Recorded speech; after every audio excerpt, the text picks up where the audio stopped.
ताज्या घडामोडींसाठी महाराष्ट्र आपला न्यूजला सबस्क्राइब करा व बेल आयकॉन क्लिक करा। नमस्कार, मी राजू मेत्री, महाराष्ट्र आपला मध्ये आपलं स्वागत। पाहूया सविस्तर वृत्तांत।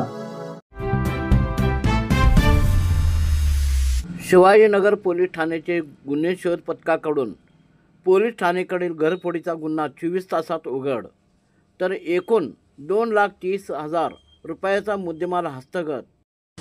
कबनूर गावामध्ये राहणारे गोपी किशन तापडिया यांचे गीता एजन्सी या नावाने कोल्हापूर नाका इचलकरंजी येथे दुकान असून या दुकानाचे 26/5/2025 रोजी रात्री 1 ते 2च्या सुमारास चोरट्याने कशाने तरी कुलूप तोडून आत प्रवेश करून दुकान गाळ्यातील रोख रक्कम चोरी केलेल्याची फिर्याद गोपी किशन तापडिया यांनी शिवाजीनगर पोलीस ठाण्यात दिली होती।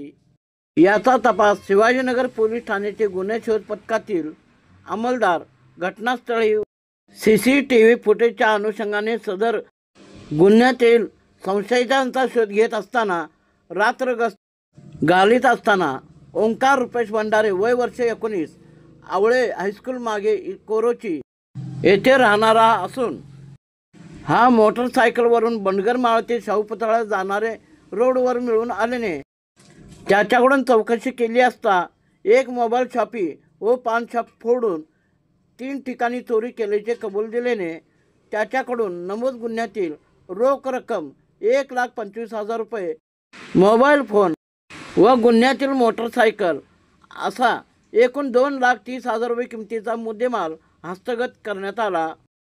या प्रकरणाबाबत ओंकार रुपेश भंडारे याच्याकडे चौकशी केली असता त्याने चोरी केल्याचे कबूल करून 2 विधी संघर्ष बालकही माझ्यासोबत होते असेही त्याने कबूल केले। सदर या गुन्ह्यातील आरोपी ओंकार रुपेश भंडारे वय वर्ष 19 व 2 विधी संघर्ष बालक यांना ताब्यात घेऊन पोलीस अधिक तपास करीत आहेत।